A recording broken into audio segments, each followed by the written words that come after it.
হরে কৃষ্ণ কৃষ্ণ কৃষ্ণ হরে হরে, হরে রাম রাম রাম হরে হরে।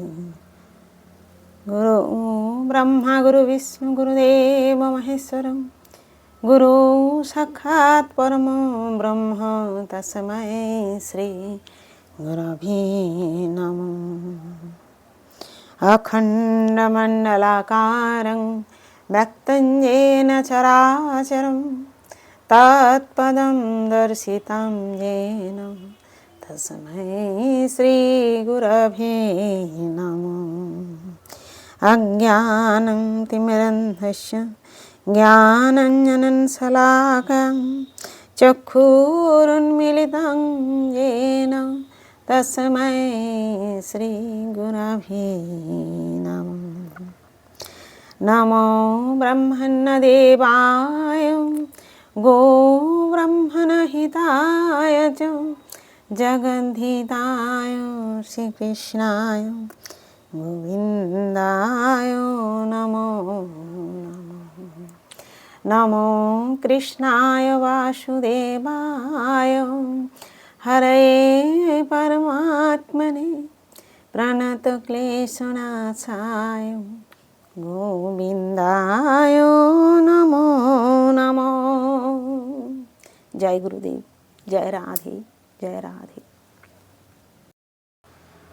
पाठ करছি শ্রীমদ্ ভাগবত গীতা পঞ্চদশ অধ্যায় পুরুষোত্তম যোগ,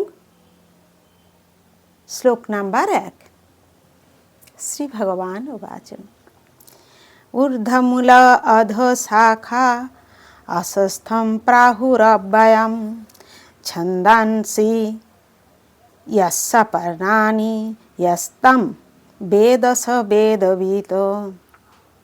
শ্রী ভগবান উবাচ, পরমেশ্বর ভগবান বললেন, ঊর্ধ্বমূলম ঊর্ধ্বমূল, অধ মানে নিম্নমুখী, শাখাম মানে শাখা বিশিষ্ট, অশ্বস্থম মানে অশ্বত্থ বৃক্ষ, প্রাহু মানে বলা হয়েছে, অব্যয়ম মানে নিত্য, ছন্দাংসি মানে বৈদিক মন্ত্রসমূহ, ইয়স্য মানে যার, পর্ণানি মানে পত্রসমূহ, ইয় মানে যিনি, তম মানে সেই, বেদ মানে জানেন, স মানে তিনি, বেদবিদ মানে বেদজ্ঞ। অনুবাদ। পরমেশ্বর ভগবান বললেন, ঊর্ধ্বমূল ও অধোশাখা বিশিষ্ট একটি অব্যয় অশ্বস্থ বৃক্ষের কথা বলা হয়েছে, যার পত্রগুলি বৈদিক মন্ত্রসমূহ, যিনি সেই বৃক্ষটিকে জানেন তিনি বেদজ্ঞ। তাৎপর্য। ভক্তিযোগের গুরুত্ব আলোচনা করার পর কেউ প্রশ্ন করতে পারেন, তাহলে বেদের অর্থ কী? এই অধ্যায়ে বর্ণনা করা হয়েছে যে বেদ অধ্যয়ন করার উদ্দেশ্য পরমেশ্বর ভগবান শ্রীকৃষ্ণকে জানা। সুতরাং যিনি কৃষ্ণ ভাবনাময়, যিনি ভগবানের ভক্তিযুক্ত সেবায় নিযুক্ত হয়েছেন, তিনি ইতিমধ্যে বেদের জ্ঞান আহরণ করেছেন। জড়জগতের বন্ধনকে এখানে একটি অশ্বস্থ বৃক্ষের সঙ্গে তুলনা করা হয়েছে। সে সকাম কর্মেরত, তার কাছে এই অশ্বস্থ বৃক্ষটির কোনো শেষ নেই। সে এক শাখা থেকে আরও এক শাখায়, সেখান থেকে অন্য এক শাখায়, আবার আরও একটি শাখায় এভাবে ঘুরে বেড়ায়। এই জড় জগৎরূপী বৃক্ষটির কোনো অন্ত নেই এবং যে এই বৃক্ষটির প্রতি আসক্ত তার পক্ষে মুক্তি লাভের কোনোই সম্ভাবনা নেই। মানুষকে ঊর্ধ্বমুখী করবার জন্য যে বৈদিক ছন্দ, তাকে এই বৃক্ষের পত্ররূপে বর্ণনা করা হয়েছে। বৃক্ষের মূলটি ঊর্ধ্বমুখী, কারণ তার শুরু হয়েছে এই ব্রহ্মাণ্ডের সর্বোচ্চ গ্রহলোক ব্রহ্মার অধিষ্ঠান রূপ ক্ষেত্র থেকে। কেউ যখন মায়ারূপ এই অব্যয় বৃক্ষটির সম্বন্ধে অবগত হতে পারেন, তখন তিনি তার বন্ধন থেকে মুক্ত হতে পারেন। মুক্ত হওয়ার এই পন্থাটিকে ভালোভাবে উপলব্ধি করা উচিত।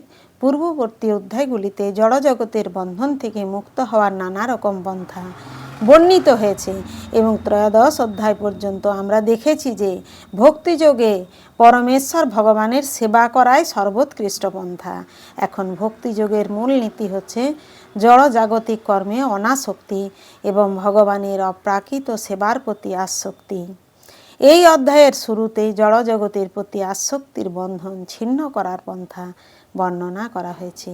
এই জড় অস্তিত্বের মূল ঊর্ধ্বমুখী অর্থাৎ এই ব্রহ্মাণ্ডের সর্বোচ্চ লোকে মহত্তত্ত্বের জড়জাগতিক অস্তিত্ব থেকে তার শুরু হয়। সেখান থেকে গ্রহমণ্ডলরূপী বিভিন্ন শাখা সারা ব্রহ্মাণ্ড জুড়ে ছড়িয়ে আছে।